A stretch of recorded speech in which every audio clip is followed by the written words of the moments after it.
الحمد لله الملك الحق المبين رب العالمين رب الشهداء والصديقين، والصلاة والسلام على الرسول النبي الأمي سيدنا المؤيد بشيرنا المسدد نذيرنا المجدد المصطفى الأمجد والمحمود الأحمد أبي القاسم محمد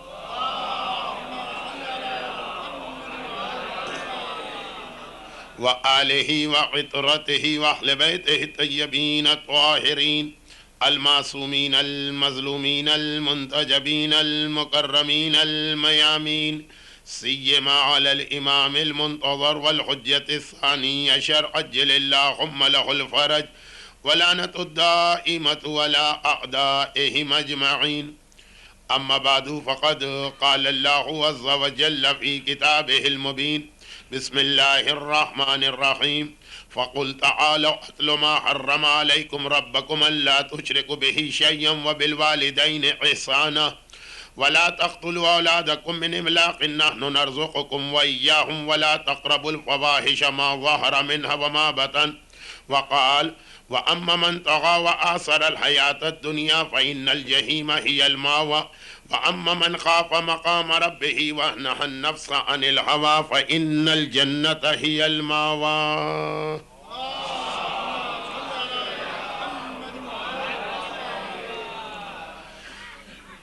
اسلام کیا ہے؟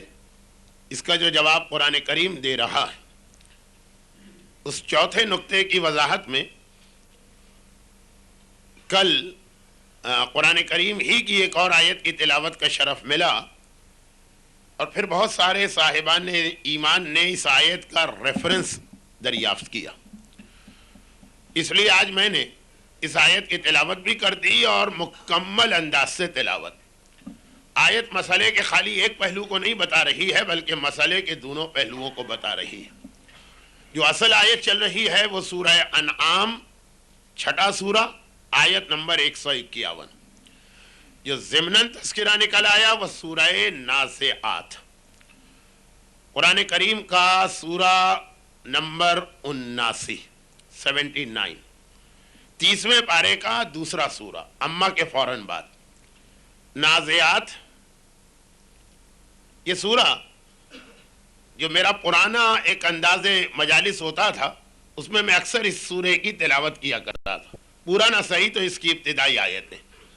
پہلی آیت کا ترجمہ ہے: قسم ان فرشتوں کی جو انتہائی سختی کے ساتھ روحوں کو قبض کیا کرتے ہیں. اتنا زیادہ میں اس کی تلاوت کرتا تھا کہ بہت سے لوگ مجھے کو وہ سمجھنے لگے تھے. خیر، والنازعات غرقا، جو غرق ہو کر ڈوب کر بڑی سختی کے ساتھ نازعات عالم نزع طاری کرتے ہیں انسان کے اوپر. وہ منزل کہ جہاں پہ انسان کی بولتی بند ہو جاتی ہے، ساری زندگی انسان کچھ نہیں کرتا ہے، صرف زبان چلاتا رہتا. اور وہ جو منزل آتی ہے جہاں وہ ملک الموت انسان کے قریب آیا، جسے قرآن نے کہا سختی کے ساتھ تمہارے بدن میں اتر کے روح قبض کرے گا، والنازعات غرقا، اس کی تھوڑی سی کیفیت قیامت کے حوالے سے سورہ یاسین میں آئی. یعنی ساری زندگی آدمی زبان ہی چلاتا، اس کے علاوہ ہاتھ پیروں سے کچھ کر کے نہیں دیتا. قرآن کریم اب قیامت کی جو بات سورہ یاسین میں کر رہا ہے کہ الیوم نختم علی افواہہم، اور قیامت وہ ہے کہ جہاں زبان ہی پہ مہر لگا دی جائے گی، زبان ہی پہ لگام ڈال دی جائے گی، زبان ہی تو نہیں چل سکے گی. وَتُكَلِّمُنَا أَيْدِيكُمْ وَأَرْجُلُكُمْ، تمہارے ہاتھ اور تمہارے پاؤں اس دن بول رہے ہوں گے. اس دن سارا جسم بول رہا ہوگا، خالی زبان ہی نہیں بول پائے گی. جیسے کسی صاحب کی گاڑی کی خصوصیت یہ کہ اس کی ہر چیز بولتی ہے سوائے ہارن کے. یہ قیامت کے دن ہماری حالت ہوگی کہ یہی زبان. دیکھیں، یہاں آج دین سے محبت کرنے والے اور دین کی خدمت کرنے والے بھی یہ سمجھتے کہ دین کی ساری خدمت بس زبانی بحث، مباحثہ، تقاریر، ڈائیلاگ، ڈسکشن ہیں، آگے کچھ کر کے نہیں دینا. تو یہ تو خیر اس سورے کی پہلی آیت کا میں نے ترجمہ کیا، جس سورے کے آخر میں قرآن کریم نے بات تو یہاں سے شروع کی کہ یوم یتذکر الانسان ما سعی. اب وہ دن ایسا ہے کہ جب انسان کو اپنے سارے اعمال یاد آئیں گے. یہ یتذکر سورہ انعام کی آیتوں میں تعارف اسلام میں آیا، وہ بھی ہم وہاں پہ آتے ہیں، وہی لفظ آیا، بلکہ بتا ہی دیا جائے کہ 3 آیتیں ہیں، تینوں آیتوں کا اختتام ہے ذالکم وصاکم بہ. یہ اللہ تمہیں اسلام اس لیے بتا رہا لعلکم تعقلون، تاکہ عقل استعمال کرو. اگلی آیت میں کہا لعلکم تذکرون، تاکہ تمہیں یاد خدا آئے، لعلکم تتقون، اور پھر تاکہ تمہارے دلوں میں تقوی پیدا ہو. اب قیامت کے لیے سورہ نازعات کے آخر میں آیا، بات کہاں سے شروع ہوئی کہ روح قبض ہو رہی، تو روح قبض ہونے کے بعد اختتام کیا ہے؟ روز قیامت. وَأَمَّا مَنْ طَغَى وَآثَرَ الْحَيَاةَ الدُّنْيَا، مکمل آیت یہ. فَإِنَّ الْجَحِيمَ هِيَ الْمَأْوَىٰ، تو جس نے طغیان سے کام لیا، فَأَمَّا مَنْ طَغَىٰ، سرکشی، بغاوت، طغیان. اللہ کے سامنے باغی کون بنتا؟ خالی یزید نہیں، خالی فرعون نہیں، خالی نمرود نہیں. قرآن کی یہ آیت ایک پہچان بتا رہی ہے. دیکھیں یہ خود اپنی جگہ ایک مستقل عشرانہ صحیح تو کم از کم ایک مجلس تو ہے، لیکن چونکہ سورہ انعام کے جس چوتھے نقطے کی ہم وضاحت کر رہے ہیں اس کی تفسیر میں یہ ساری باتیں بالکل موضوع کے مطابق. وَلَا تَقْرَبُوا الْفَوَاحِشَ مَا ظَهَرَ مِنْهَا وَمَا بَطَنَ، خبردار کسی گناہ کے قریب نہ جانا، نہ کھلا گناہ نہ چھپا گناہ. تو وہ گناہ کے حوالے سے قرآن بتا رہا. قرآن نے کہا کہ جو طغیان کرتا ہے، سرکشی کرتا ہے، بغاوت کرتا ہے. اب یہ سرکشی کرنے والا کون ہے؟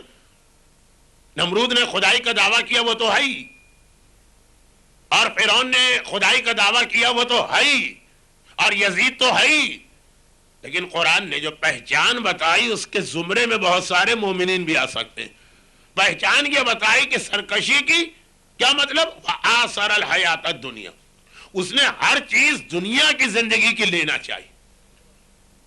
آثرا، اس نے ایثار کیا، یعنی آخرت کو قربان کر دیا دنیاوی زندگی پر. تو طغیان یا سرکشی فقط اس کا نام نہیں ہے کہ آپ کہیں انا ربکم الاعلی جو فرعون نے کہا. سرکشی اس کا نام بھی کہ پروردگار نے کہا کہ یہ جنت کی نعمت ہے، اس کو لینا ہے تو دنیا میں یہ قربانی دینا ہوگی، اور اگر دنیا میں اسے لینا ہے تو اس کو چھوڑنا پڑے گا. ہم نے کہا دنیا کا مال ہمیں قبول ہے، جنت کی نعمتیں قبول نہیں، یہ مال حرام، یہ سارے گناہ. قرآن کریم کہہ رہا ہے جو دنیا کی زندگی کو آخرت پر ترجیح دے رہا، سمجھو یہ اللہ سے بغاوت کر رہا ہے. فَإِنَّ الْجَحِيمَ هِيَ الْمَأْوَىٰ، ماوا مانے ٹھکانہ. جہیم، جہنم اسی کا ٹھکانہ ہے کہ جو دنیا کی زندگی کو آخرت میں ترجیح دیتا. دنیا اور آخرت میں گیو اینڈ ٹیک کا مسئلہ، یہاں دو گے تو وہاں ملے گا، یہاں لو گے تو وہاں ہاتھ سے چھوڑنا پڑے گا. بنی اسرائیل کا وہ واقعہ اگرچہ بہت زیادہ پڑھا جاتا لیکن آج بھی اپنی جگہ اس حوالے سے ایک مکمل پیغام ہے. یا اس سوال کا جواب بھی ہے، سوال ذہن میں رکھیے گا جو میں نے 2 دن پہلے آپ کے سامنے پیش کیا تھا کہ آخر اس دنیا کے اندر جتنے یہ لذت والے، لالچ والے، پرکشش، اٹریکٹنگ، اپیلنگ گناہ، انسان آخر کیوں چھوڑے؟ اسے ساری دنیا یہ لے رہی ہے، ہم آخر کیوں ان کو اپنے ہاتھ سے جانے دیں؟ یہ گناہ کی چیزوں میں ہمیشہ لذت ہوتی ہے. یعنی بقول ایک صاحب کے اسلام نے بھی چھانٹ چھانٹ کے وہی چیزیں حرام کی ہیں جو ساری لذیذ و مزیدار ہوتی ہیں. تو اب کیوں آخر انسان ان لذیذ و مزیدار چیزوں کو چھوڑ؟ پاگل ہے، بے وقوف ہے، احمق. اچھا قرآن کہہ رہا ہے کہ جو گناہ کے قریب نہ جائے گا وہ صاحب عقل ہے، اور ہم صاحب عقل اسے سمجھتے ہیں کہ جو اس دنیاوی فائدے کو اختیار کرے. تو بنی اسرائیل کا بہت مختصر واقعہ نہیں، واقعہ بڑا طولانی ہے، میں مختصر کر رہا ہوں، ورنہ اس میں امام کا حوالہ بھی ہے، انبیاء کا حوالہ بھی ہے، لیکن بہت مختصر بات. انتہائی متقی اور پرہیزگار شوہر اور بیوی کا ایک جوڑا، جو اکثر میں کہتا ہوں کہ یہ نعمت لوگوں کو کم ملتی ہے کہ شوہر بھی دیندار ہو اور بیوی بھی دیندار ہو. شوہر اگر دین کے راستے پہ چلتا ہے تو بیوی جو ہے وہ پھر پیغمبر کی بعض بیویوں کی یادیں تازہ کر دیتی ہے. اور اگر بیوی انتہائی دیندار ہے تو شوہر آسیہ اور فرعون والا رول ادا کرنے لگتا. کبھی موقع ملے تو 21ویں پارے کی آخری آیت، سیکنڈ لاسٹ، اس کو ضرور پڑھ لیجئے گا. 21ویں پارے کی آخری آیت، 22ویں پارے کا نام ہے وَمَن يَقْنُتْ. میں پاروں کے نام اکثر لے لیتا ہوں کہ یہ یاد کرنا بہت آسان. یہ جو ومن یقنط آیا یہ 21ویں پارے کی آخری آیت کے نتیجے میں آیا. پیغمبر اسلام کے گھر کے کچھ تاریخی حالات اور واقعات قرآن اس طرح بتا رہا کہ اگر میں خالی آیت پڑھ کے ترجمہ کروں تو وہ بھی آج کے ماحول میں شاید توہین رسالت یا توہین ازواج رسالت میں شمار کر لیا جائے. خالی آیت 21ویں پارے کی آخری آیت بہت ہی آسان حوالہ ہے. کبھی بھی آپ تلاوت قرآن کے درمیان یہ بات یاد آ جائے تو خالی ترجمہ پڑھ لیجئے گا اور پھر آپ کی سمجھ میں آئے گا کہ خالی آپ کے گھر میں اور آپ کی بیویاں نہیں ہوتی. ایک اس آیت میں جو چیز قرآن نے بتائی اس کا نتیجہ یہ نکلا کہ 1 مہینے رسول خدا ساری بیویوں کو سارے مدینے کو چھوڑ کے مدینے سے باہر جنگل میں چلے گئے. 1 مہینے صرف ایک بیوی جناب ماریا قبطیہ پیغمبر کے پاس تھی, بلکہ یہ کہیے کہ فقط انہی کے گھر میں جا کے پیغمبر نے قیام کیا. میں اس سے زیادہ فی الحال میں نہیں کہنا چاہتا. ایک تو موضوع, پھر آج کے زمانے کی حساسیت. لیکن 21ویں پارے کی آخری آیت میں جو واقعہ بیان ہوا اتنا پیغمبر کو دکھ دے گیا. پیغمبر جیسا صابر جس نے 13 سال کفار مکہ کے ایسے ایسے مظالم برداشت کیے, لیکن وہ جو میں نے والدین کے حوالے سے کہا تھا گویا پیغمبر کے حوالے سے کہ اف تک زبان پہ نہ آیا. لیکن کیا پیغمبر کو ایسی تکلیف پہنچی, وہ کیا جملہ کیا تھا جس نے پیغمبر جیسے صابر کو اتنا جلال دلوا دیا کہ 1 مہینے مدینے میں خبر پھیل گئی کہ رسول اللہ نے ساری بیویوں کو طلاق دے دی. خیر وہ میں موضوع سے بھی ذرا ہٹ رہا ہوں اور شاید ذرا سے خطرناک موضوع میں داخل ہو رہا ہوں تو میں اپنے آپ کو روکتا ہوں. یہ بڑا دیندار جوڑا, جو اگر شوہر کو دین کا اتنا جذبہ ہے تو بیوی اس سے بڑھ کر ہے اور بیوی جتنی ہے شوہر اس سے بڑھ کر ہے. لیکن یہ بھی ہمارا ایک تجربہ اور اس کے لیے معصوم نے ایک وجہ بھی بتائی جو میں نے 1996 میں اسی امام بارگاہ علی رضا کی 6ٹھی مجلس میں بیان کی تھی. لیکن وہ اس وقت 10 سال کے بعد تو ایک چیز دہرائی جا سکتی, لیکن وقت نہیں, یہ موضوع بہت پھیل رہا. تو خیر خلاصہ کیا چیز کہ جتنی اللہ کی عبادت و اطاعت کرے اتنا ہی ان کے گھر میں پریشانیاں بڑھتی جا رہی, اتنے ہی ان کے گھر میں واقع ہوتے جا رہے. بہت سے لوگوں کا تجربہ بھی ہے کہ جب تک شراب پیتے تھے کوئی مسئلہ نہیں تھا, نماز شب پڑھنے لگے گھر میں فاقے ہو گئے. جب تک حرام لیتے اور دیتے تھے کوئی پرابلم ہی نہ تھا, جس دن سے خمس نکالنے لگے قرضوں میں ڈوبتے چلے گئے. اس کی ایک وجہ بھی امام نے بتائی, وہ جیسا میں نے کہا 10 سال پہلے میں بتا چکا ہوں. تو خلاصہ یہ ہے کہ یہ ایسا ہی جوڑا تھا, لیکن نہ ان کا حوصلہ پست ہوا, نہ دین کے حوالے سے ان کے دل میں کسی قسم کے برے خیالات آئے. البتہ ایک سہارا دعا, دعا دعا دعا دعا میں لگے ہوئے. ایک بار دوران دعا ایک یہ جملہ زبان پہ آ گیا جو نہیں آنا چاہیے. نبی کی زبان پہ آتا تو اس کو ترک اولا کہتے, اور وہ یہ کہ پروردگارا ابھی تک تو خالی اپنا پرابلم کے خدا بندہ گھر میں فاقے ہیں, محنت بھی کرتا ہوں, کوشش بھی کرتا ہوں, اس کے باوجود عزت و آبرو سے زندگی گزارنا مشکل ہو رہا, مگر ایک بار اتنے سالوں سے دعا کر رہا, بے اختیار زبان پہ آ گیا, اور خدا بندہ میں تیری اتنی عبادت اور اطاعت بھی کر رہا ہوں اور نمازیں بھی پڑھ رہا ہوں, اور مثلاً میرے گھر میں حجاب بھی ہے, اور یہ ساری بات اپنی ذرا نیکیوں کے حوالے سے پروردگار عالم سے شکوہ کر بیٹھا. ایک دم ایسا لگا کہ ٹپ سے ہاتھ پہ کوئی چیز آ کے گری. اچھا دعا خود ایک پورے عشرے کا عنوان ہے, اور ہمارے کئی علماء نے دعا کے حوالے سے عشرے پڑھیں, تو ایک چھوٹا سا اصول اس لیے بتانا پڑ رہا ہے کہ تقریر اس نہج پہ پہنچ رہی کہ نئے لوگ نہ سمجھ پائیں گے کہ جتنی دعا کے اندر جتنی زیادہ توجہ بڑھتی جائے اتنی دعا جلدی قبول ہوتی ہے. اور یہ جملہ آپ کو یاد ہوگا, میں نے 6 سال پہلے بھی عرض کیا تھا. اسی لیے مولا نے کہا کہ لمبی لمبی دعائیں جو تمہاری توجہات کو ہٹا لے, اس سے وہ چھوٹی سی دعا بہت اچھی ہے جس میں کم از کم توجہ پوری. 2.5 منٹ کی تم نے دعا مانگی پوری توجہ کے ساتھ, یہ اس 2 گھنٹے کی دعا سے بہتر ہے جس میں دماغ کبھی ادھر جا رہا ہے, کبھی ادھر جا رہا ہے, کبھی ادھر جا رہا ہے, اور ہاتھ کتاب پلٹ پلٹ کے دیکھ رہے ہیں, ورق پلٹ پلٹ کے کہ اب کتنے صفحے بچے اور کتنے صفحے بچے. اس سے وہ دعا بہتر جو پوری توجہ کے ساتھ مانگی جائے, چاہے مختصر کیوں نہ ہو.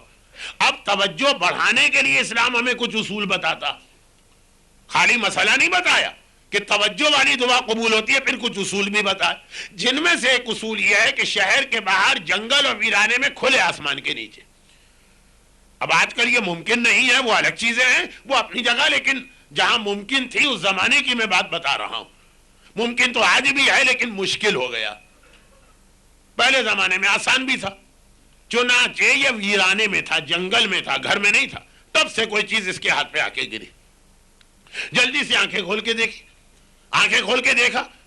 اب جیسا کہ آپ نے سنا کہ کوئی پیسے والا کوئی مالدار آدمی تو ہے نہیں، لیکن اس غربت کے باوجود اس نے محسوس کر لیا کہ جو موتی یا جواہرات میں سے جو چیز اس کے ہاتھ پہ آ کے گری، وہ ڈائمنڈ بھی ہو سکتا ہے، وہ کوئی بھی قیمتی پتھر ہے، بہت قیمتی. غریب آدمی ہے، یہ کبھی ہیرے جواہرات میں کھیلا نہیں، لیکن دیکھنے سے ہی اندازہ ہو رہا.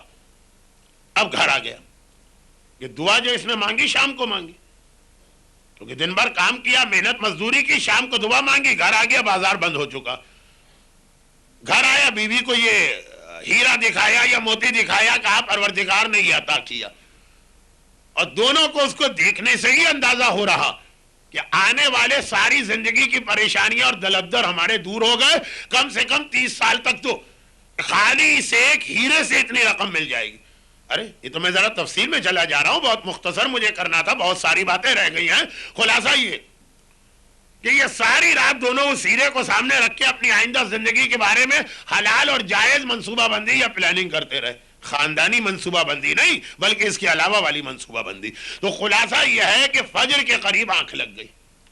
یہ وہی وقت ہے جس کے بارے میں شام جاتے ہوئے اس راہب سے اس امام نے کہا تھا، جو اپنے باپ کی جانب سے نائب بنا کر بھیجا گیا تھا. 25 محرم کی مجلس کے شروع میں جو باتیں میں نے کہی تھی، تو راہب سے امام نے کہا تھا یہ وہ وقت ہے جو جنت کا وقت ہے، فجر سے کچھ پہلے کا. چنانچہ اس میں انتہائی بیمار اور تکلیف میں مبتلا آدمی کو بھی نیند آ جاتی ہے. آنکھ لگ گئی، ساری رات جاگے، آنکھ لگ گئی. اور جو آنکھ لگی تو شوہر اور بیوی دونوں نے ایک ہی خواب دیکھا کہ جیسے قیامت آ گئی ہے، اور وہ سیدھے سیدھے جنت میں پہنچا دیے گئے. جب بالکل اعمال ٹھیک ہو، کہیں کوئی پریشانی نہ ہو، کوئی مسئلہ ہی نہیں ہوتا. یہ لوگ تو گرین چینل سے نکل کے جاتے ہیں، ایسے لوگ چنانچہ یہ فوراً جنت میں پہنچ گئے. جنت میں پہنچے اور سیدھا اپنے محل میں پہنچے. اب ذرا آرام سے بیٹھے، ابھی تو لوگ آئیں گے نا جنت میں. وہ جو ریڈ چینل والے ہیں جو ہر جگہ حساب کتاب دیتے ہوئے آ رہے ہیں، وہ سب آئیں گے، پھر ملاقاتیں ہوں گی، آنا جانا ہوگا، دوستیاں، رشتہ داریاں، وہ سارے جنت کی تفصیلات جو میں نے زندگی میں شاید کبھی نہیں بتائی، لیکن آپ نے بہت زیادہ سن لی ہیں پہلے سے. تو خلاصہ یہ ہے کہ ابھی بیٹھے آرام سے، کہ آنے والے لوگ ہیں. ایک بار خود تو دیکھ لو کہ یہ محل کیسا ہے. یہ محل دیکھتے دیکھتے چھت پہ نگاہ پڑی، دیکھا کہ ایک بیچ کے اندر ایک گڑھا سا نظر آ رہا، پوری چھت ہیرے اور جواہرات کی بنی ہوئی، اور وہ ایسا گڑھا ہے کہ بالکل بیچ چھت میں انتہائی بدنما. گھبرا کے کہا پروردگار یہ کیا چیز؟ یہ تو مور کے پاؤں سے بھی زیادہ کی بات، بالکل عین چھت کے بیچ میں. دیکھنے سے ہی اس پورے محل کی شان و شوکت کم ہو گئی. کہا تم نے ذرا جلدی کر کے اسے دنیا میں لے لیا تھا، مانگا تھا تو ہم نے دے دیا تھا، لیکن وہاں دے دیا تھا تو یہاں اتنی کمی ہو گئی. دونوں کی آنکھ کھولی، بالکل وہی وقت کہ حی علی الصلاۃ، حی علی الصلاۃ مسجدوں سے بلند ہو رہا. اب جو بھی بنی اسرائیل کی اذان ہوتی، گھبرا کے شوہر نے کہا میں نے خواب دیکھا ہے کہ میں جنت میں پہنچا. بیوی نے بات کاٹی، کہا میں نے بھی یہ خواب دیکھا، وہ محل والا تو نہیں دیکھا جو بدنما نظر آ رہا. کہا کہ ہاں میں نے بھی وہی دیکھا. کہا ہمیں نہیں چاہیے وہ تو ہمیشہ ہمیشہ اس محل میں رہنا، یہاں 15-20 سال کی زندگی ہے، جاؤ یہ واپس کر کے آؤ. اب فجر کے وقت نماز پڑھ کے سیدھا گیا، پروردگارا اگر جنت میں محرومی ہونے والی ہے تو یہ واپس لے لے، جنت کی نعمت چاہیے، دنیا میں کسی طرح گزارا ہو ہی جائے گا. یہی جواب صادق آل محمد امام جعفر صادق نے اس نوجوان کو دیا. بالکل یہی جواب امام نے اس نوجوان کو دیا کہ مولا آخر میرا بھی دل چاہتا ہے. جب اسلام میں بادشاہت آنے لگی، وہ ٹھیک یہی زمانہ تھا جو چھٹے امام کا زمانہ تھا، مسلمان ترقی اور دولت کے اعتبار سے بغداد عروس البلاد بن گیا تھا، اس زمانے کا پیرس. کا مولا میرا بھی بہت دل چاہتا بننے کا، سنورنے کا، سجنے کا. عورتوں کو تو اسلام نے کچھ تاکید کی ہے، نامحرم کے سامنے آئے بغیر، وہ کل آپ نے سنی. تو اب یہ نوجوان کہتا ہے میرا بھی دل چاہتا ہے کہ میں گلے میں سونے کی چین پہنوں، میرا بھی دل چاہتا ہے کہ میں کانوں میں سونے کی بالیاں پہنوں. اب وہ تھا ایسا شریف کے ایمان سے جا کے پوچھ بیٹھا. آج تو کوئی پوچھتا ہی نہیں ہے، جو دل چاہتا ہے وہ کر لو، پوچھنا کیا چیز ہوتی ہے. تو اب وہ گیا کہا میرا دل چاہتا.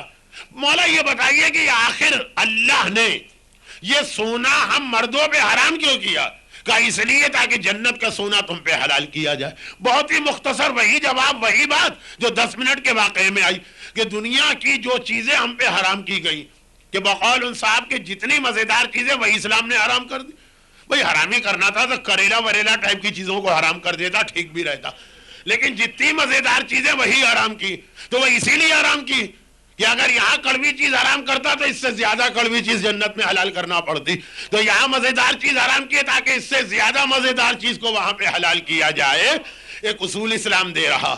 سوچنے والے کے لیے، غور کرنے والے کے لیے یہ بہت ہی سیدھا سادہ اور ہنسی مذاق والا جملہ بھی بہت بڑی بات ہے. اور یہی امام نے مختلف حوالے سے بتایا. قرآن کہتا، آئیے قرآن پر، فَأَمَّا مَنْ طَغَى وَآثَرَ الْحَيَاةَ الدُّنْيَا فَإِنَّ الْجَحِيمَ هِيَ الْمَأْوَىٰ.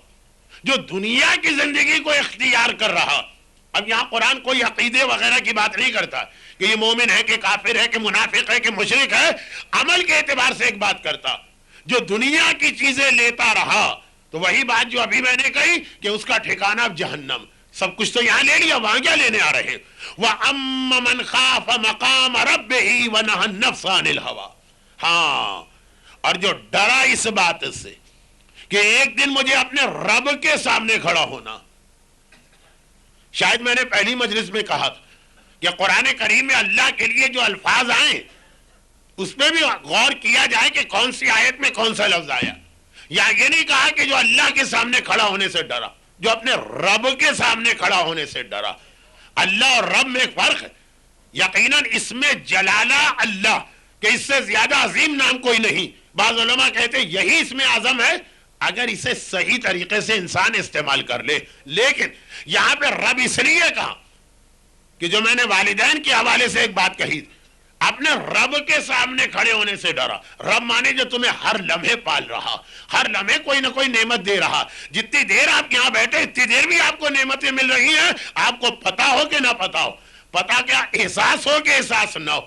تو جو اس بات سے ڈرا کہ جو ہر لمحے مجھے پال رہا تھا. ماں باپ تو ایک حد تک پال کے آزاد کر دیتے، اب ہمیں انہیں پالنا ہوتا. رب تو زندگی کی پہلی سانس سے آخری سانس تک پالتا ہے.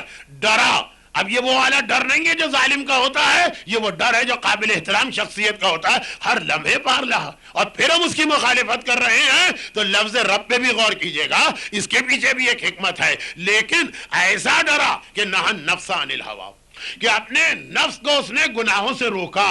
فَإِنَّ الْجَنَّةَ هِيَ الْمَأْوَىٰ. ایسے ہی لوگوں کا ٹھکانہ اللہ نے جنت بنایا ہے کہ جو اپنے رب سے ڈر کر اپنے آپ کو گناہ. اب یہ پوچھا گیا آیت نمبر، سورہ کون سا ہے وہ بتا دیا، پارہ کون سا ہے وہ بتا دیا، سورہ کا نمبر کیا ہے وہ بتا دیا. آیت کا نمبر ہے 39 اور 40. اور اس سے پہلے کی دو آیتیں جہنم کے حوالے سے، اس کا تو آپ کو حوالہ چاہیے ہی نہیں ہوگا تو میں اس کا حوالہ دے بھی نہیں رہا ہوں. یہ جنت والی آیتیں جو ہیں 39 و 40. اور یہ پروردگار نے ایک قاعدہ، ایک کلی، ایک اصول تو بتایا. لیکن اب اگر سورہ انعام کی آیت پہ واپس جائیں اور وہی سوال اپنے ذہن میں دوبارہ لائیں، وَلَا تَقْرَبُوا الْفَوَاحِشَ مَا ظَهَرَ مِنْهَا وَمَا بَطَنَ. خبردار گناہ کے قریب نہ جانا. اور وہی سوال دوبارہ لائیں کہ کیوں نہ جانا؟ آخر اگر ہم گناہ چھوڑیں گے تو ہمیں کیا مل جائے گا؟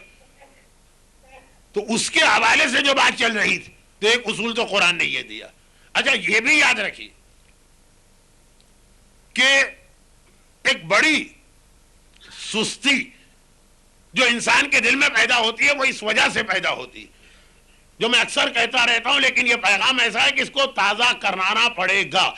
وہ اس سے پیدا ہوتی ہے کہ آدمی یہ سمجھتا ہے کہ نیکیوں کا ثواب بھی مرنے کے بعد ملے گا، اور گناہوں کی کوئی سزا اگر ہے بھی، اول تو کتنے لوگوں کو گناہوں کی سزا پہ یقین، اور اگر کوئی ہے وہ بھی تو مرنے کے بعد ہوگی. تو اول تو یہ اتنی لمبی بات، اور دوسرا یہ ہے کہ پھر شک بھی ہوتا ہے کہ پتہ نہیں کچھ ہو بھی کہ نہ ہو. آخر میں پتا چلا یہ سب ڈرامہ نکلا اور یہ الٹے سیدھے مولویوں نے آگے ہمیں گمراہ اور بہکا دیا تو یہاں بھی محروم رہے اور وہاں بھی محروم رہے ہیں. نوجوانوں کے ذہن میں یہ خیال اکثر پیدا ہوتے رہتے ہیں. لیکن یہی تو سب سے بڑی حماقت ہے, یہی خیال سب سے بڑی حماقت ہے. کتنی حدیثوں میں یہ بیان ہوا ہے. یہ جو ایک سوال آیا نا کہ ہم گناہ ابھی کیوں چھوڑیں, کتنی حدیثوں میں یہ بات آئی ہے کہ نیکیاں ایسی چیز نہیں ہے, اتنی معمولی چیز نہیں ہے کہ اس کا ثواب فقط آخرت میں ملے. ثواب آخرت میں ملے گا لیکن اس کا فائدہ اس دنیا میں ضرور ملے گا. اور گناہ کو اتنی معمولی چیز نہیں ہے کہ بس ایک دن سزا مل جائے گی, نہیں, اس کے اثرات اور نقصانات اس دنیا سے آنا شروع ہو جائیں گے. چنانچہ جو 2 دن ہمارا موضوع رہا اس کے حوالے سے پیغمبر کی ایک حدیث ہے جس رسول کی سچائی کو ابو جہل ابو لہب نے بھی کبھی چیلنج نہ کیا. فرماتے ہیں کہ جتنے لوگ بالآجال اپنی عمر ختم ہونے سے مرتے ہیں اس سے زیادہ لوگ اپنے گناہوں کی وجہ سے مرتے ہیں. یعنی جب لوگوں کو موت آتی ہے تو کچھ ایسے لوگ ہیں جو اس لیے مرے کہ بھئی اللہ نے ان کی عمر ہی 70 سال لکھی تھی, وہ 70 کے ہو گئے. 40 سال لکھی تھی, 40 کے ہو گئے. 18 سال عمر ہی لکھی تھی, ہو گئے 18 کے. مگر پیغمبر کہہ رہے ہیں اپنی عمر کے ختم ہونے سے جو لوگ مرتے ہیں وہ تو بہت کم ہیں, کثیر تعداد اس لیے مرتی ہے کہ وہ گناہ کر رہی. عمر 70 سال لکھی گئی ہے لیکن اس کے گناہ کے نتیجے میں وہ 35 سال میں مر رہا. اور پیغمبر نے یہ نہیں کہا کہ یہ برابر کی تعداد, کہا جو عمر کے ختم ہونے سے مرتے ہیں ان سے زیادہ کثیر تعداد ان لوگوں کی ہے جو گناہوں کی وجہ سے مرتے ہیں. ابھی مرنے کے دن نہیں تھے. ہم تو اس کو کہتے ہیں جو 18 سال کا مر گیا.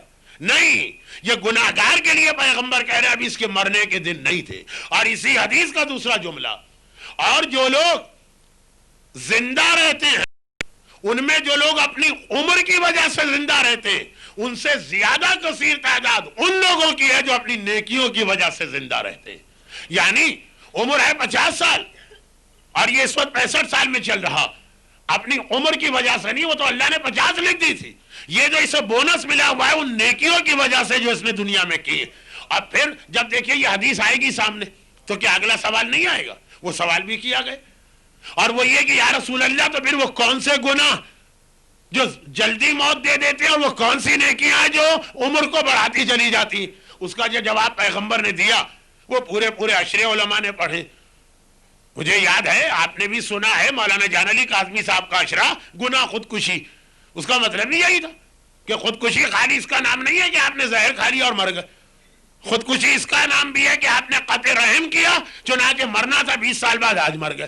اچھا یہ تو ایک اور الگ موضوع بنے گا, اور ایسا موضوع جس پر مجھے یقین ہے کہ آپ حجت الاسلام مولانا جان علی کاظمی صاحب کا اشرا سنے ہوئے تو میں اس طرف جا ہی نہیں رہا ہوں. لیکن اتنی سی بات بھی اس لیے آ گئی کہ گناہ چھوڑو تو آخر آدمی کیوں چھوڑے, تو کہا اس لیے بھی چھوڑو. اس کا اصل جواب کل آئے گا, اصل جواب کل آئے گا, لیکن ابھی تو ضمنی جوابات چل رہے ہیں. کہا اس لیے بھی چھوڑو کہ عمر کے علاوہ بھی کتنی برکتیں ہیں جو صرف اس لیے آدمی کو ملتی ہیں کہ وہ گناہ کرنا چاہ رہا تھا اور عین وقت میں اس نے خوف خدا سے گناہ چھوڑ دیا. عبادت خالی نماز شب کے لیے اٹھنے کا نام نہیں ہے, عبادت اس کا بھی نام ہے کہ آپ گانا سننے کے لیے بیٹھے تھے, ایک بار ریموٹ پہ وہ چینل چلانے والے تھے, اٹھ کے آپ چلے گئے. جو نماز شب کے لیے اٹھ کے گیا اس کو جو ثواب مل رہا شاید اس سے زیادہ ثواب اس کو مل رہا جو گناہ کے لیے تیار تھا اور عین وقت میں گناہ چھوڑ کے چلا گیا. چنانچہ یہ بھی ایک سپرلیٹو حدیث ہے. سپرلیٹو حدیث میں غلط کہہ گیا, ہر حدیث سپرلیٹو ہوتی جس کے اندر افعل تفضیل کے صیغے آئے. مولا سب سے بڑا جھوٹا کون ہے, ایک مجلس میں آ چکا. مولا اللہ کی نگاہ میں سب سے ناپسندیدہ انسان کون ہے, آ چکا ہے. آج یہ حدیث. مولا اللہ کے پاس سب سے زیادہ متقی پرہیزگار اور عبادت گزار کون ہے؟ بھئی عبادت گزار تو بہت ہیں, ہر نمازی عبادت گزار, ہر روزہ رکھنے والا عبادت گزار, دعائے کمیل پڑھنے والا عبادت گزار, اعمال کرنے والا, حج کرنے والا, زیارت کرنے والا, تلاوت کرنے والا, شب جمعہ کی عبادتیں کرنے, سب عبادت گزار. سب سے بڑا, دوسروں کی نفی نہیں ہو رہی ہے, سب سے بڑا عبادت گزار کون, سب سے زیادہ متقی اور پرہیزگار کون؟ تو جواب اس حدیث میں اچھا اب یہ حدیث کبھی ایک ساتھ بھی پڑھ دوں گا. اس میں تقریباً 40 ایسے لفظ آئے, سب سے بڑا, سب سے بڑا, سب سے بڑا, سب سے بڑا, الگ الگ مجلسوں میں آ رہے ہیں تو وہ مزہ تو نہیں آ رہا ہے, لیکن موضوع کے اعتبار سے ایک ٹکڑا آتا. سب سے بڑا عبادت گزار کون؟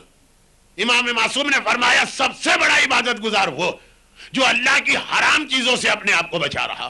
ہمارے ہاں سب سے بڑا عبادت گزار وہ ہے جو روزانہ 500 رکعت نماز پڑھ رہا. میں اس کی نماز کا مذاق نہیں اڑا رہا, لوگ جملے نہیں سمجھ پاتے ہیں, یہ بھی عبادت گزار.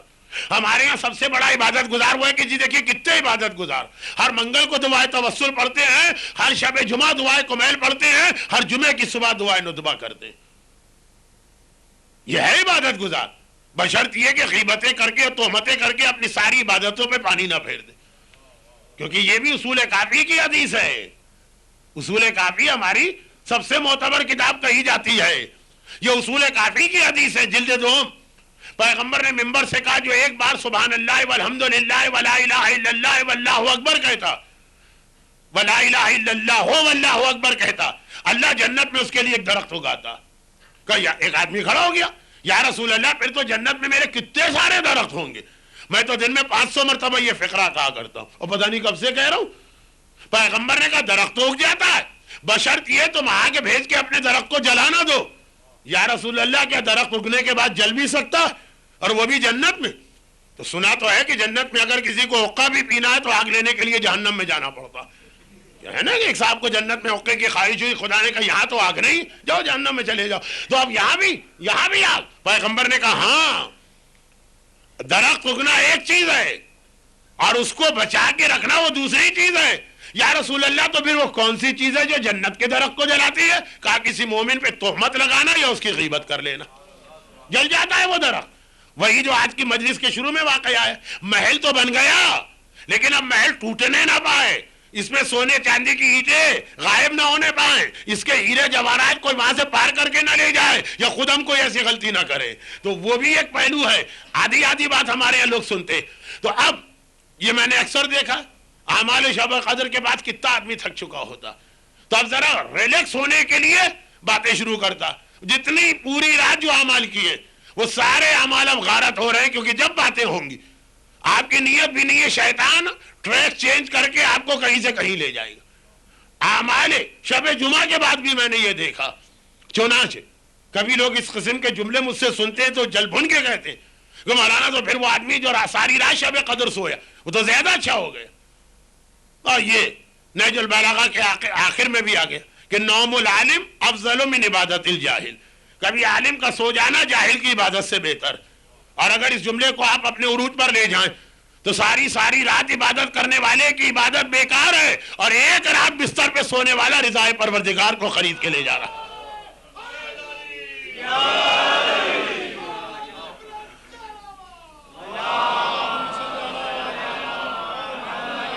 تو اب پوچھا گیا کہ فرزند رسول تو ہم کسے سب سے بڑا متقی اور پرہیزگار مانے؟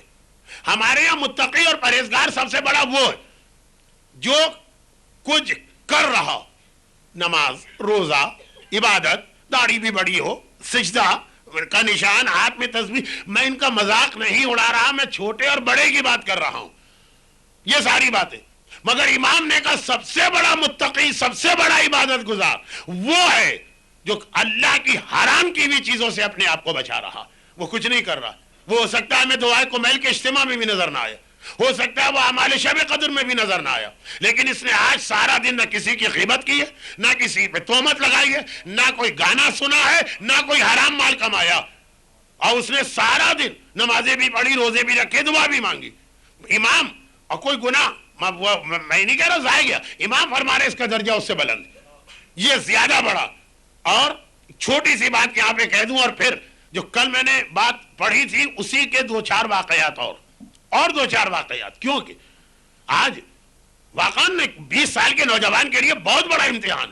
بھئی 40 سال 45 سال کے جو لوگ ہو چکے وہ پھر بھی سمجھدار, 20 سال کے نوجوان کے لیے جیسے پلیٹ میں رکھ کے گناہ پیش کیے جا رہے ہیں.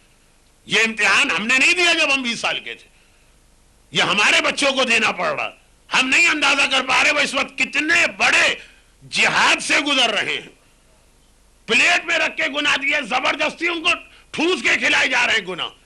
اور پھر وہ اگر اپنے آپ کو بچا رہے ہیں تو یہ ہماری 20 سال کی عبادت سے زیادہ افضل ہے اگر پھر بھی وہ ان گناہوں سے اس ماحول میں اپنے آپ کو بچا رہے ہیں۔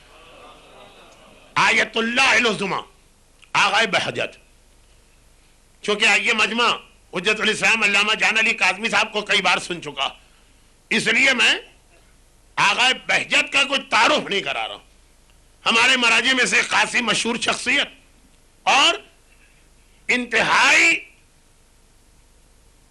با معرفت اور عرفان والی، عرفان یہ خود ایک ایسا علم ہے جس کے بارے میں، اچھا تھوڑا سا آپ حضرات ادھر ادھر آ جائیے، سامنے نہیں ادھر ادھر آ جائیے، کچھ مومنین کو اب زحمت ہو رہی ہے اور ابھی آدھا گھنٹہ باقی ہے تو اور بھی مومنین کے آنے کا امکان ہے، تھوڑا سا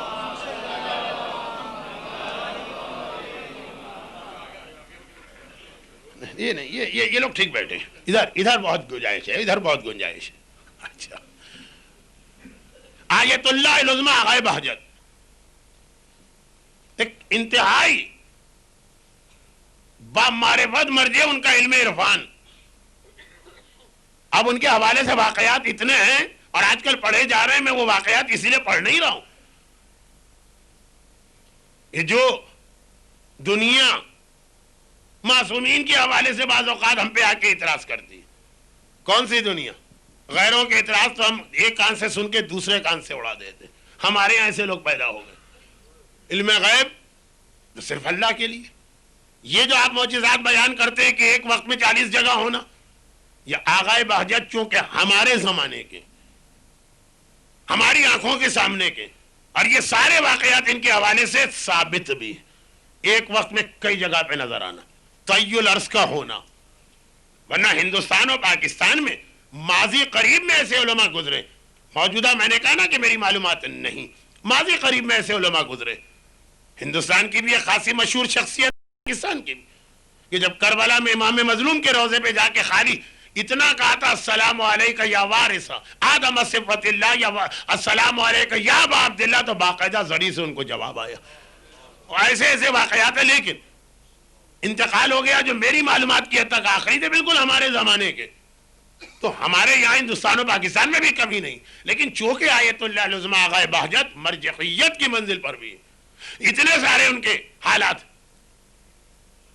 ایک سوال ان سے کیا گیا، اور جس وقت کیا گیا جس نے یہ سوال سنا، میرے بہت ہی اچھے دوست ہیں، وہ اس کے راوی اول خود اپنے کانوں سے سن رہے ہیں، اور وہ جو ایک لفظ اخباری دنیا کا لفظ ہے، اچھا نہیں لگتا مجھے علماء کے بارے میں، لیکن جن کو میں اس وقت راوی بنا رہا ہوں وہ ان کے بارے میں یہی، کراچی کے ابھرتے ہوئے خطبہ، نئی نسل کے وہ خطبہ اور علماء جو ہمارا مستقبل، تو انہوں نے کہا میں خود بیٹھا تھا، کسی نے پوچھ لی، اور کوئی بہت بڑا اتنا بڑا مجمع نہیں تھا، بہت ہی مخصوص اور محدود لوگ تھے، کہ اتنے بڑے رتبے پہ آپ کیسے پہنچے؟ ان کا جواب تو یہی ہوتا تھا کہ کوئی رتبہ ہی نہیں، میں تمہاری طرح سے ایک عام انسان۔ اچھا اگر کوئی انسان وہ والے رتبے پہ پہنچنا چاہے کہ جہاں جو علم عرفان کے حوالے سے بتایا جاتا کہ وہ ایک وقت میں 10 جگہ نظر آئے، یہاں بیٹھا ہے، اگلے لمحے میں مکہ پہنچے اور اس کے اگلے لمحے کے اندر واشنگٹن، اور اگر مردوں سے بات کرنا چاہے اور یہ ساری باتیں، تو اس کا طریقہ آپ بتائیے، آپ ایک مرجع ہیں تو ہم آپ سے استفادہ کرنا چاہتے ہیں، اپنی روحانیت کو بڑھانے کا طریقہ کیا؟ ان کا صرف ایک جملے میں جواب تھا، اور پھر اس جواب کو انہوں نے زیادہ آسان کر کے دہرائے، 2 جملے ارشاد فرمائے، اگر پہلا جملہ اصل تھا، دوسرا جملہ اس کی وضاحت تھی، کا بہت ایک ہی طریقہ ہے۔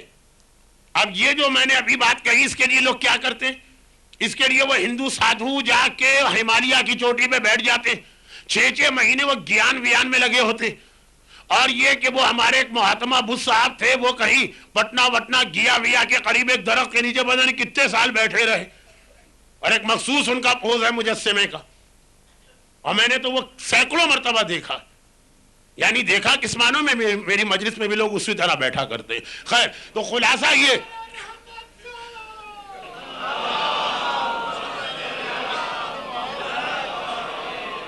تو کہا یہ ہے روحانیت، نہ کھاؤ نہ پیو نہ بیوی نہ بچے، لذیذ کھانا آ جائے تو اس کے اندر پانی ڈال کے بدمزہ کرو، کم کھاؤ کم سو، اور یہ ساری لذات دنیا اپنے آپ پہ ترک کرو، یہ ساری دنیا میں یہودی، عیسائی، ہندو، بدھ، حتیٰ مسلمانوں کے ہاں جو صوفیہ فرقہ، حتیٰ ہمارے یہاں جو ایسے یہ گمراہ فرقہ، وہ ہمارے ہندوستان پاکستان میں کم ہے لیکن ایران میں ہے، یہ سب لوگ وہ جن کے بارے میں یہ طے شدہ بات، باقی سب کے بارے میں تو سنی سنائی بات ہے کہ جو وہ اتنے پہنچے ہوئے بزرگ، آج تک یہ نہیں پتا چلا کہ اس کا مطلب کیا ہوتا ہے، اللہ تک پہنچے ہوئے ہیں کہ شیطان تک پہنچے، جی بڑے پہنچے ہوئے بزرگ ہیں.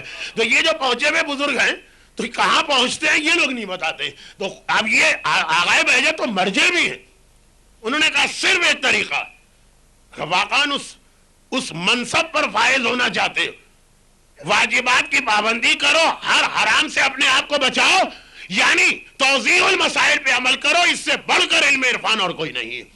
یہ وہی چیز ہے جو قرآن کہہ رہا وَأَمَّا مَنْ خَافَ مَقَامَ رَبِّهِ وَنَهَى النَّفْسَ عَنِ الْهَوَىٰ، اپنے آپ کو قیامت کے خوف سے، اپنے نفس کو گناہوں سے بچایا. پروردگار اس دنیا میں اس کے اثرات اور اس کے فائدے دیتا.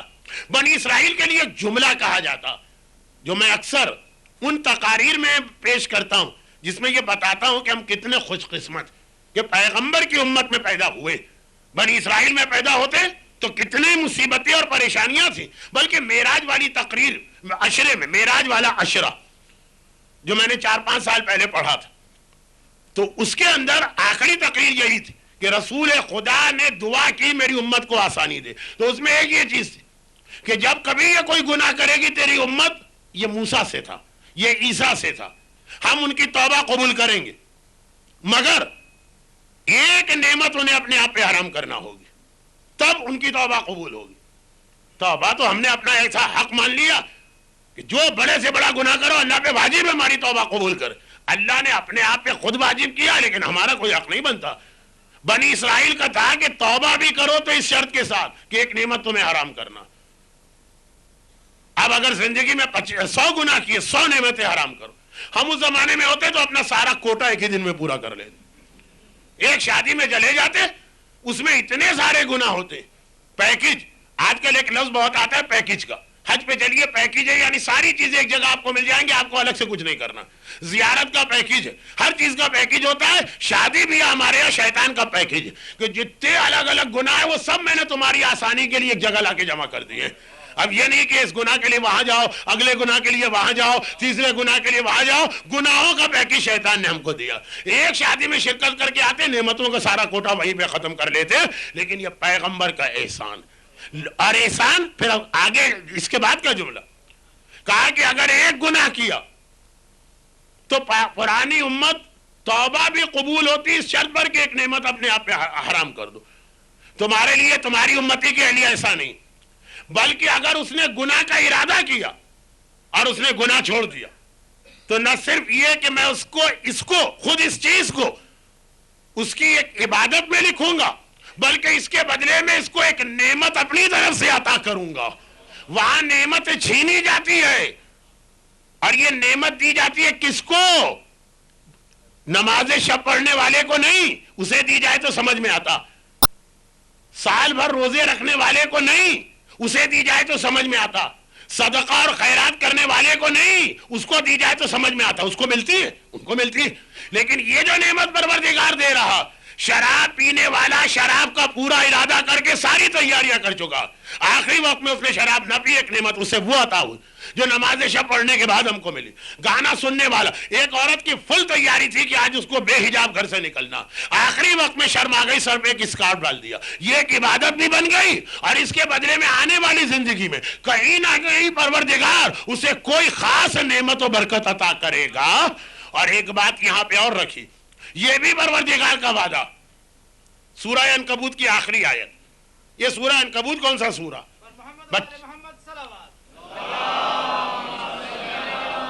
آپ کے بچے یہاں کے اسکولوں میں تھوڑی بہت عربی پڑھتے ہوں گے. عنکبوت سے ٹکرا بھی گئے ہوں گے. اسپائڈر، مکڑی، وہی مکڑی والا سورہ، کیونکہ شیطان نے مکڑی کی طرح ہمیں اپنے جال میں پھنسایا ہوا، جو ہر سال قرآن ہمیں پڑھواتا.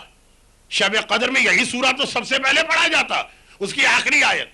یہ دیکھیے جو پروردگار کی رحمتیں چل رہی ہیں اس کی ترتیب یاد رکھیے کہ بنی اسرائیل والا توبہ بھی کرتا تو ایک نعمت حرام ہوتی. اور گناہ کا ارادہ کینسل کرتا اس کو کچھ نہ ملتا. ہم نے گناہ کی ساری تیاری کرنے کے بعد ساری تیاریاں آخری لمحے میں گناہ چھوڑ دیا. تو کون سا اللہ پہ احسان کیا؟ اپنا فائدہ کیا.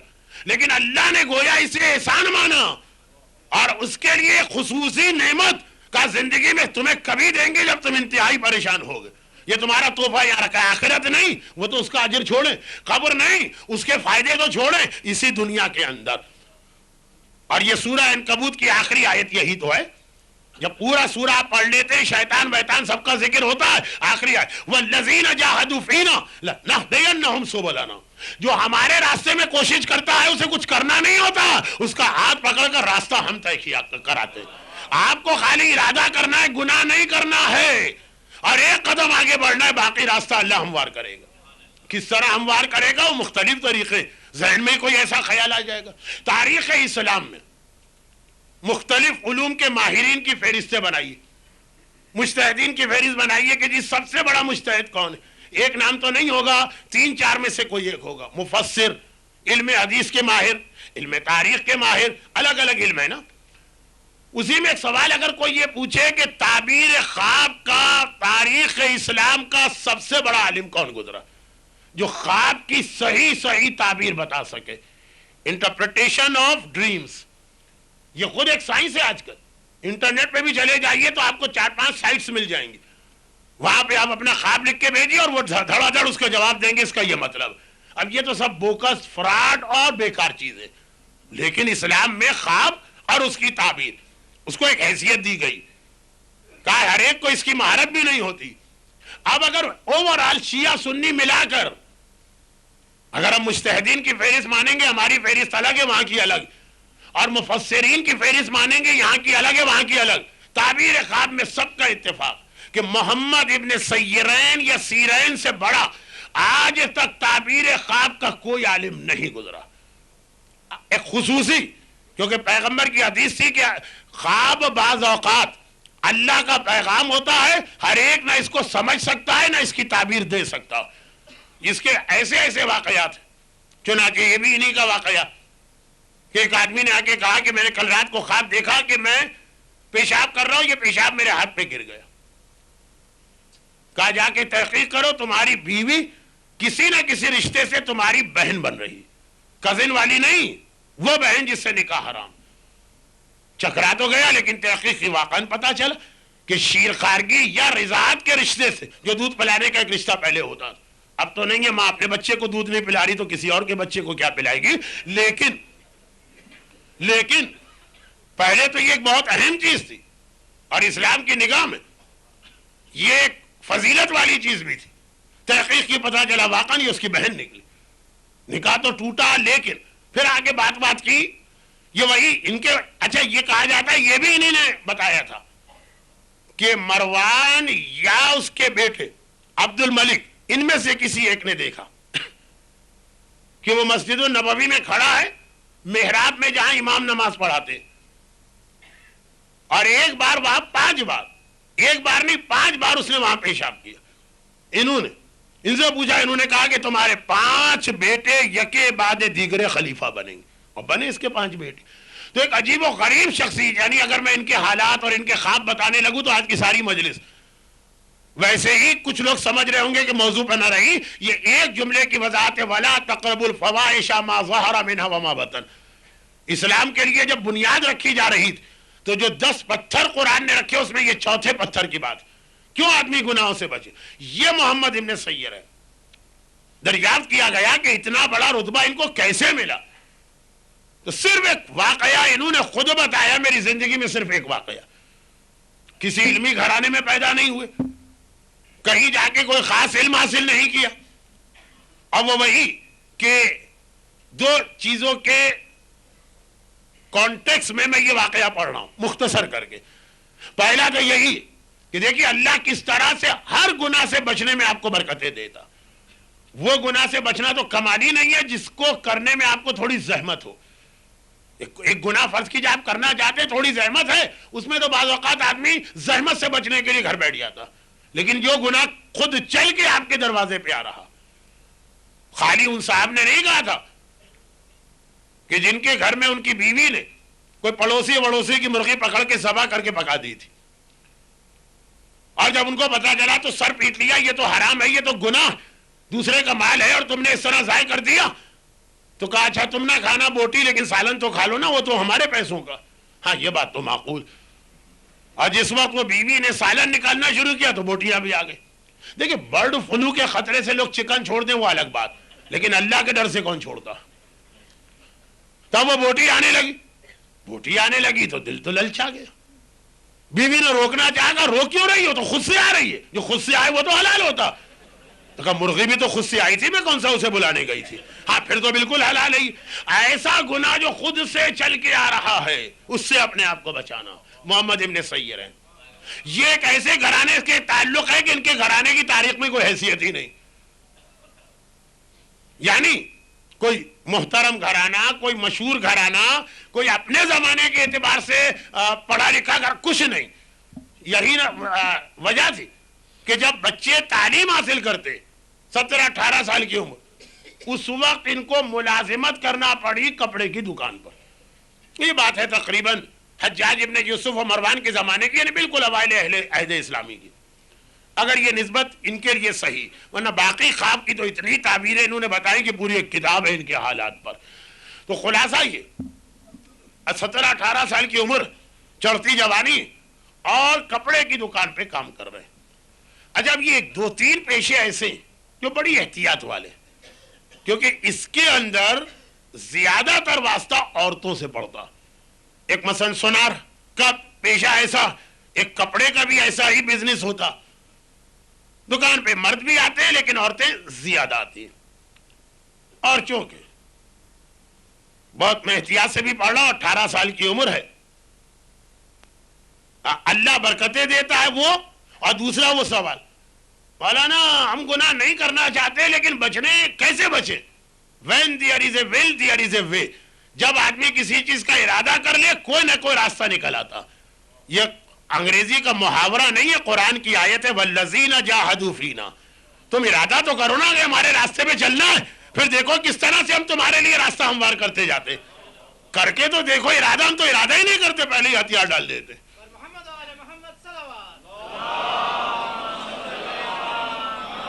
شیطان اتنا ہمیں پہلے سے ڈرا دیتا، جو فاسٹ بولرز کی ٹیکنیک ہوتی کہ پہلے سے اتنا ڈرا دو. یا ریسلنگ کے اندر آتے بڑی خوفناک شکل وکل بنا کے، طاقت واقت کچھ نہیں ہوتی، خالی ڈرانا. تو یہ جو ہے نا ہماری تو وہ حالت، ارادہ ہی نہیں کر پاتی، پہلے سے ڈرے بیٹھے ہوئے کہ جی گناہ سے بچ ہی نہیں سکتے. اب یہ دونوں چیزیں ذہن میں رکھیے، ارادہ کر لے اللہ راستہ کوئی نہ کوئی سجا دے گا اور دکھا دے گا. اور دوسری یہ بات کہ یہ چیزیں ذہن میں ہوں کہ کیا برکتیں مل رہی ہیں گناہوں سے بچنے. بھائی نماز پڑھنا، روزہ رکھنا، حج کرنا وہ ایک پہلو ہے، لیکن اس سے زیادہ اہم یہ پہلو ہے. چنانچہ 17-18 سال کی عمر ہے. اب آپ خود دیکھیے واقعہ بھی ایسا ہے کہ مجھے بہت احتیاط سے پڑھنا پڑ رہا ہے. آپ سمجھتے جائیے، میں اشارے کرتے جاؤں گا. اس معاشرے میں بہرحال پیغمبر کے انتقال کو 50 سال یا 100 سال گزر گئے تھے، کرپشن تو آ گیا تھا، اخلاقی کرپشن. ایک بہت ہی شریف، عزت دار اور پیسے والے گھرانے کی کوئی عورت، اس کے دل میں خرابی آ گئی. وہ آئی ایک دن دکان میں، اور چونکہ مالدار گھرانے کی 8, 10, 15, 20 تھان خرید لی. دکاندار کے لیے تو بہت بڑی بات ہے، 1 ہفتے کا سودا آج ہو گئے. لیکن اس نے کہا کہ اس وقت میرے پاس کوئی غلام نہیں، ایک ہی شرط پہ خریدوں گی کہ اسے گھر پہنچوا دوں. اور ہاں دیکھو یہ تو تمہارا نوکر کتنا ہٹا کٹا صحت مند لگ رہا ہے، یہ ضرور لے جائے گا. یہ ہوتا رہتا بھی ہے، ڈیلیوری کا سسٹم تو ہے نا. اور اسی میں بہت ساری خرابی آتی ہے. اگر عورتیں یہ سمجھے علماء سے پردہ کرنا چاہیے، مذہبی لوگوں سے پردہ کرنا چاہیے، چلے معاشرے کے کچھ بڑوں سے پردہ کر، نوکر سے کیا پردہ، جمعدار سے کیا پردہ، دھوبی سے کیا پردہ، عالم سے پردہ ہے اور ان سے کوئی پردہ نہیں. اس کی بہت ساری خرابیاں ہوتی ہیں جو کہنا تہذیب ممبر کے خلاف ہے، لیکن اس کی جانب توجہ دلانا شریعت اسلامیہ میں واجب ہے. تو دونوں کو ملا کے میں چلا. اب آگے بڑھتا ہوں. خلاصہ یہ کہ یہ سارے ٹھان لے کے چلا، اور چونکہ ایک عام سی بات تھی، ان کے ذہن میں بھی کوئی خیال ہے. 18 سال کا ایک بچہ محمد، عام سے گھرانے کا، اتنے غریب گھرانے کا، کہ جو علم دین یا علم دنیا حاصل کرنے کی عمر ہے، دکان میں کام کرنا پڑ رہا، وہ بھی سیلز مین کا. گھر میں پہنچا، وہ گھر میں لے کے گئی کہ یہ اتنے سارے تھان ہیں، دروازے پہ چھوڑو گے میں تو نہیں اٹھا سکتی، اس کو میرے کمرے میں پہنچا دو۔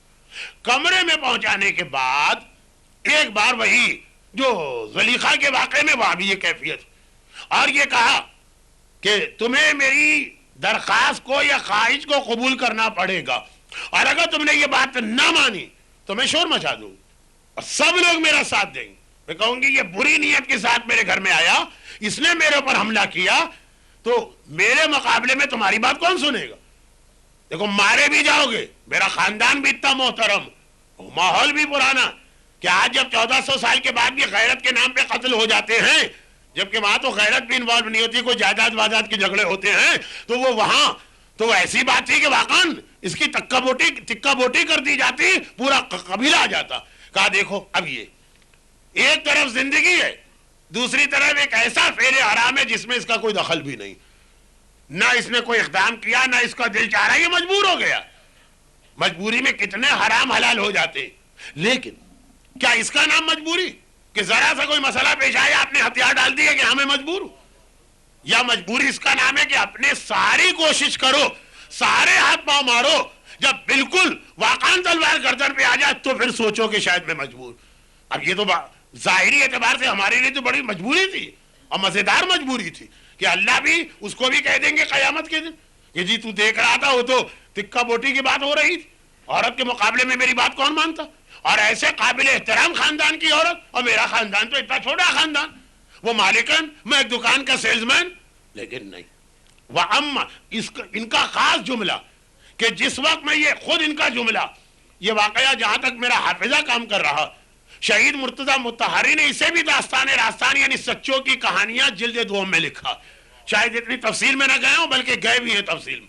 یہ کہتا ہے بس بالکل اپنی جان بچانے کے لیے میں ہتھیار ڈالنے والا تھا کہ ایک دم میرے ذہن میں سورہ نازعات کی آیت آ گئی، یہی آیت وَأَمَّ مَنْ خَافَ مَقَامَ رَبِّهِ وَنَهَى النَّفْسَ عَنِ الْهَوَىٰ، جو اپنے اللہ سے ڈرا اور اپنے نفس کو گناہ سے روکا۔ یہاں نفس گناہ کی طرف ابھی نہیں لے جا رہا تھا، گناہ کی طرف وہ خاتون لے جا رہی تھی، نفس تو صرف یہ کہہ رہا تھا کہ مجبوری بن گئی ہے، ہتھیار ڈال دو۔ بس جیسے ہی قرآن کی آیت میرے ذہن میں آئی کہ نفس کی بات نہ مانو، فوراً جیسے ہی میں نے کہا مجھے حرام سے بچنا ہے، اور ایک دم ایک خیال دل میں آیا، میں نے کہا ہاں یہ تو اس سے بڑی میری خوش قسمتی کیا، میں تیار ہوں، راضی ہوں، یہ ہوں وہ ہوں، البتہ اچھا اب یہ فقہ کا بہت معمولی مسئلہ ہے، نہیں فقہ کا کوئی مسئلہ معمولی نہیں ہوتا، سادہ مسئلہ کہ مستحب ہے چند مواقعوں پر انسان کے لیے پیشاب کرنا، پیشاب کی حاجت سے فارغ سونے سے پہلے، نماز سے پہلے، چند مواقع ہیں کہ جہاں مستحبات ہیں، مستحبات تخلی میں ایک لسٹ دی ہوئی، کچھ مواقعوں پہ حرام ہے، کچھ میں مستحب ہے، کچھ میں واجب ہے، کچھ میں مکروہ، یہ اتنا معمولی سا عمل بھی شریعت نے مختلف پہلو سے بتایا، ان میں سے کہنا نہیں چاہ رہا ہوں، کہوں گا بھی نہیں اشارہ، نماز سے پہلے مستحب ہے، وضو سے پہلے آدمی پہلے پیشاب کر کے آ جائے، اسی طرح سے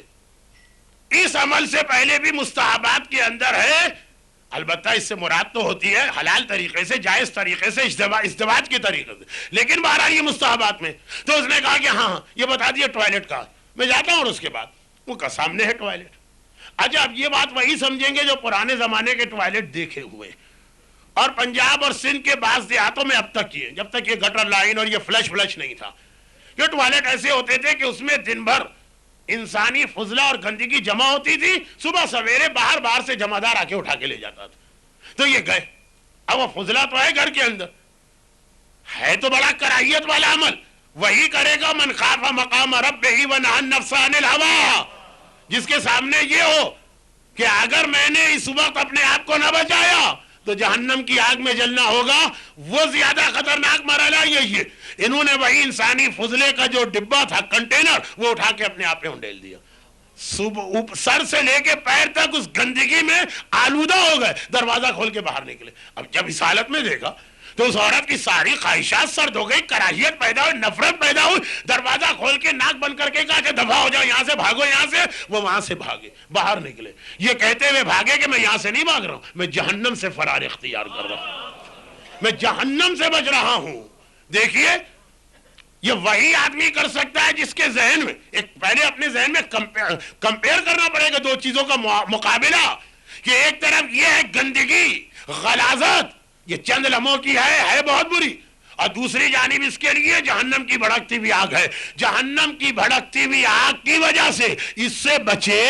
اور ادھر آیت ذہن میں تھی کہ آج اپنے آپ کو بچانا ہے، تبھی تو پروردگار کے سامنے سرخرو جا سکیں گے، جس کے ذہن میں یہ بات رہے۔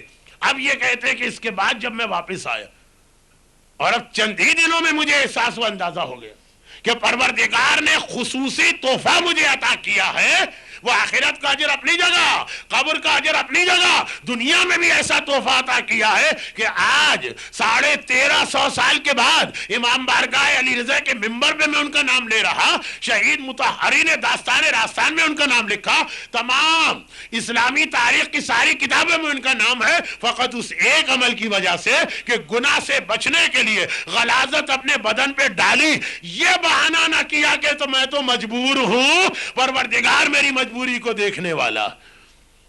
یہ تو ہوا ایک پہلو، اور آئیے دوسرا پہلو، سورہ انعام کی آیت 151 کا چوتھا نقطہ، خاصا ٹائم لے گیا، 2 مجلسیں آخری بچ رہی، لیکن جو میں اصل جملے کی طرف جو لے جانا چاہتا ہوں وہ کچھ اور ہے، صرف اپنے موضوع کو یاد دلا دوں۔ وَلَا تَقْرَبُوا الْفَوَاحِشَ مَا ظَهَرَ مِنْهَا وَمَا بَطَنَ، خبردار گناہ کے قریب نہ جانا۔ تو کس وجہ سے آدمی نہ جائے؟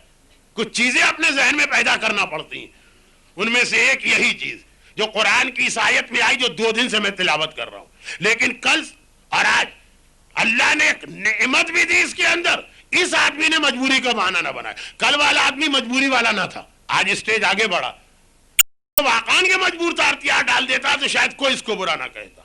ایک یہ کردار جس نے اتنا غلاظت والا عمل قبول کر لیا، ہتھیار نہ ڈالے، اور ایک خولی۔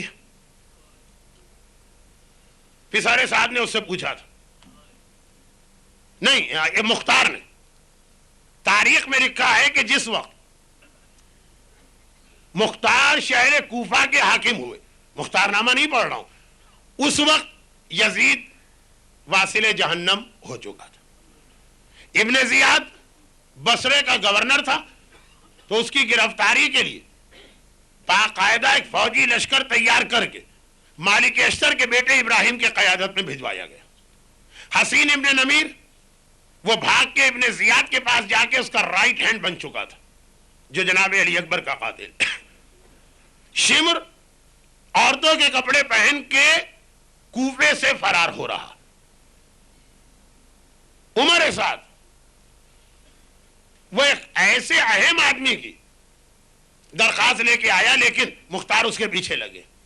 تو اب یہ شمر، حسین اور ابن زیاد، یزید، یہ 4 جو ٹاپ آف دا لسٹ ہے، یہ اس وقت مختار کے ہاتھ میں نہیں آ سکے۔ ایک مر گیا، ایک گورنر ہے، تو وہ تو نہیں ہوگا کہ مختار کے سپاہی جائے اور پکڑ کے لیا، وہ مالک اشتر کے بیٹے ابراہیم نے ذمہ داری لی کہ ان 2 کو میں لاؤں گا۔ شمر عورتوں کے کپڑے پہن کے فرار ہو رہا ہے، کوفے سے نکل چکا۔ اب کوفے میں جتنے لوگ رہ گئے، ان میں سب سے پہلے مختار نے کہا مجھے خولی کو پکڑوانا۔ مختار کے لیے سب سے پہلے خولی کا نام تھا، پہلے خولی۔ کیوں؟ جس نے اپنی خود فہرست بتائی، شاید میں آج مصائب میں وہی پڑھوں، جتنے دیکھیں لشکر یزید کے کتنے بڑے بڑے لوگ، مختار نے کہا مجھے سب سے پہلے خولی چاہیے۔ عبداللہ کامل مختار کی طرف سے شہر کے کوتوال ہیں، کہا ساری چیزیں چھوڑو، کہیں سے خولی کا پتہ اور اس کا پتہ مل کے نہ دے۔ بہرحال وہ واقعہ میں پڑھنے جاؤں گا تو پھر وہ مختار نامہ بن جائے گا، اور ویسے بھی وقت آج کی تقریر کا مکمل ہو چکا ہے، تو بس ایک جملہ کہ وہی کہ آدمی کوشش کرے تو راستہ نکل آتا ہے۔ خولی پکڑا گیا،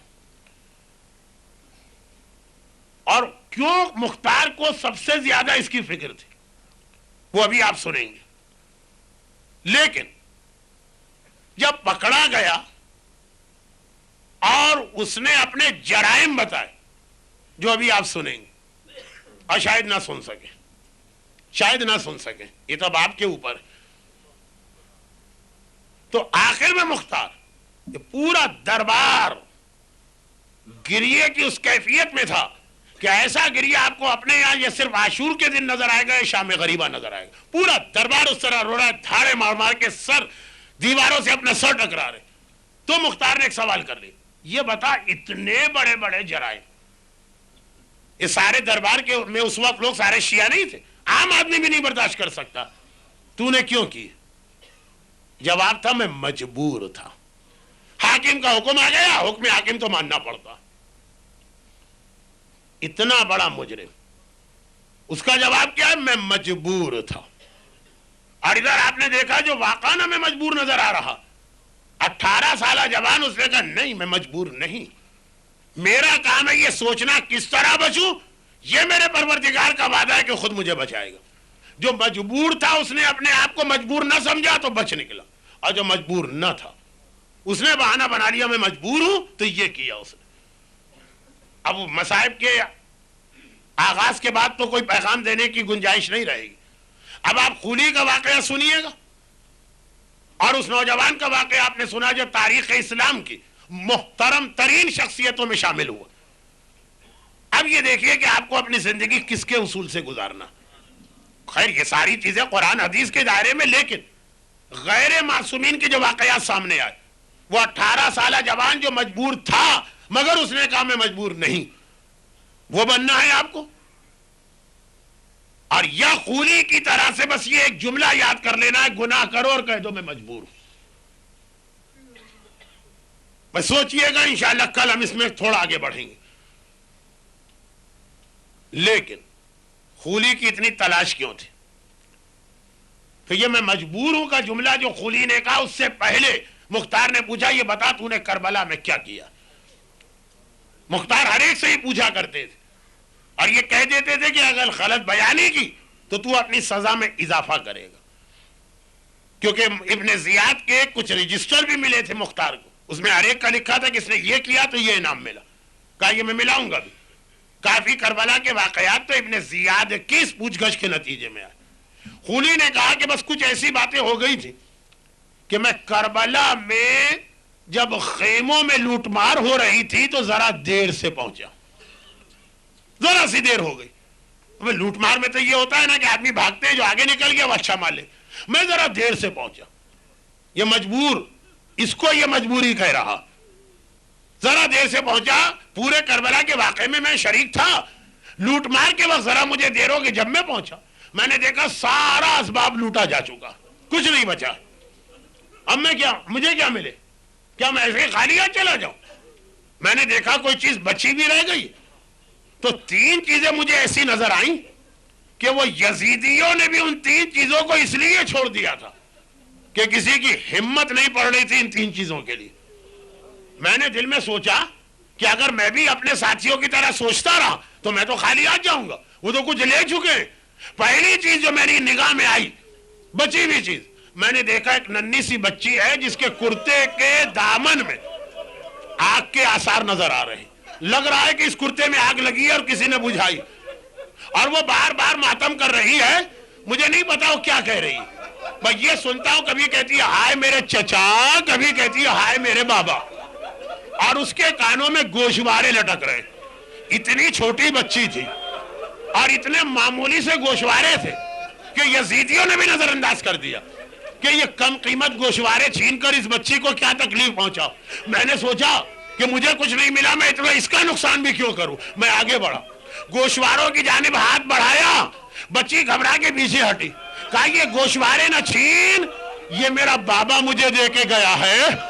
بابا تو نہ رہا، بابا کی یادگار تو رہے. بچی فریاد کرتی رہی. میرے دل میں وہی خیال، میں اپنا نقصان کیوں کروں. میں نے گوشواروں پہ ہاتھ ڈالا. اچھا بچی نے اپنے کانوں کو مجھ سے بچانے کے لیے، یہ فاطمہ کی پوتی ہے، نامحرم اس کا جسم نہیں چھو سکتا، تو کانوں کو بچانے کے لیے اپنے کانوں پہ اس طرح ہاتھ رکھے کہ میں گوشوارے کھول نہیں پا رہا ہوں، وہ اپنے حجاب کی وجہ سے. لیکن میں نے سوچا مجھے دیر ہو رہی ہے اور بھی شاید کوئی بچی بھی چیز مل جائے. جب میں نے دیکھا بچی گوشوارے کھولنے نہیں دے رہی ہے, میں نے گوشواروں کو پکڑ کے اس طرح کھینچا کہ بچی کے کان کٹے اور خون کا فوارہ جاری ہوا. وہ گوشوارے لے کے میں آگے بڑھا. اور کچھ بچی بھی چیز ہے. اور خولی سے کیا کہہ رہا ہے؟ مجبوری ہے, مجبوری.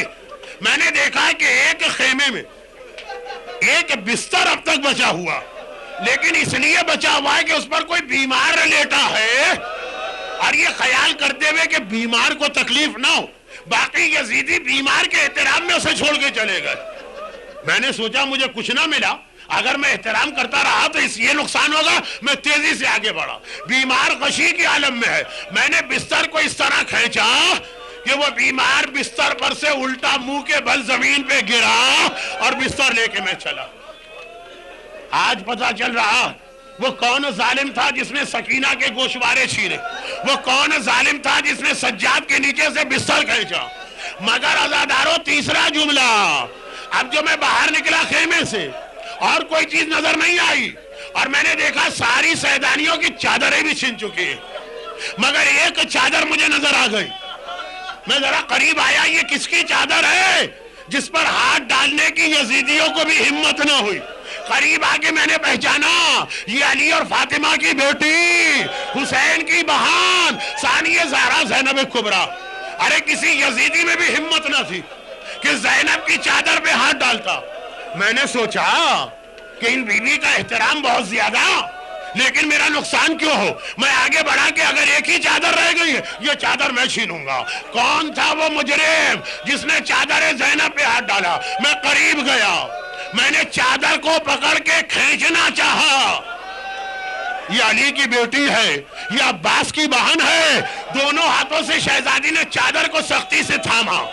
اب میں چادر کھینچ رہا ہوں, شہزادی چادر نہیں چھوڑ رہی ہے, مجھے دیر ہو رہی تھی. عزاداروں میں کیسے جملہ کہوں, بس اسی پہ مجلس تمام.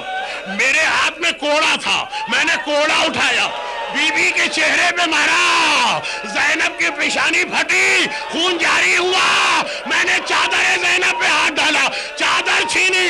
عزاداروں قیامت کیوں نہ آ گئی؟ یہ زینب کی چادر چھن رہی ہے. ارے عباس کہاں, آؤ زینب کی چادر کو بچا لو.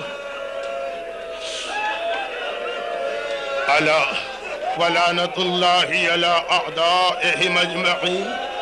پروردگارا تجھے واسطہ اس باب الحوائج کا جو نہ تھا تو سکینہ کے کان زخمی ہوئے, جو نہ رہا تو عابد بیمار کی کمر پہ کوڑے پڑے, جو نہ تھا تو ثانیہ زہرا کی چادر کو چھینا گیا. اس باب الحوائج کا واسطہ اور انہی ام المصائب زینب کبریٰ کا واسطہ اس مجلس میں جو مومنین اور مومنات ہیں اور دنیا بھر میں شیعان حیدر کرار کو اور پریشانی سے بچا. ہمارے تمام مرحومین کی مغفرت فرما. باب الحوائج کے وسیلے سے ہماری ساری دعائیں قبول فرما, اور ان مظالم کے انتقام کے لیے امام زمانہ کے ظہور میں تعجیل فرما.